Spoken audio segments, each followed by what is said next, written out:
300 வருஷத்துக்கு முன்னாடி பாலாற்றில் ஏற்பட்ட பெரும் வெள்ளத்துல ஒசூர்ல இருந்து அடிச்சிட்டு வந்த சுயம்பு அம்மன் நம்ம செங்கல்பட்டு பாலாற்றங்கரையில கரை ஒதுங்கி இருக்காங்க.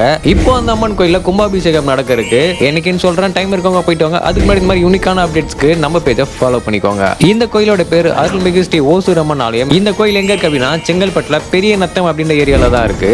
செங்கல்பட்டு பெரிய நத்தம் கிராம பொதுமக்கள் கரை ஒதுங்கி அம்மனை மீட்டு எடுத்து கோயில் கட்ட முடிவு பண்ணிருக்காங்க.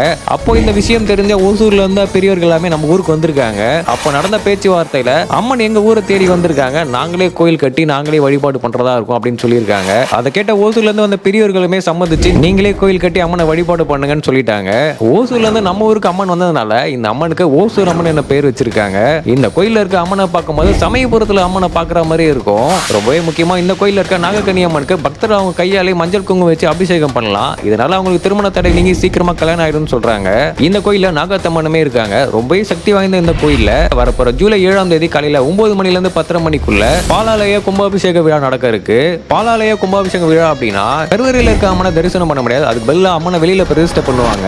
கோயில நடக்க இருக்க கும்பாபிஷேக திருப்பணிக்கு உங்களால முடிஞ்ச பண உதவியோ பொருள் உதவியோ தாராளமா கொடுக்கலாம். ரொம்பவே சக்தி வாய்ந்த ஓசூர் அம்மன் கோயில் உங்க ஃப்ரெண்ட் ஃபேமிலி மெம்பர்ஸோட விசிட் பண்ணுங்க. தெரியாத நிறைய பேருக்கு இந்த வீடியோவை ஷேர் பண்ணி விட்டுருங்க.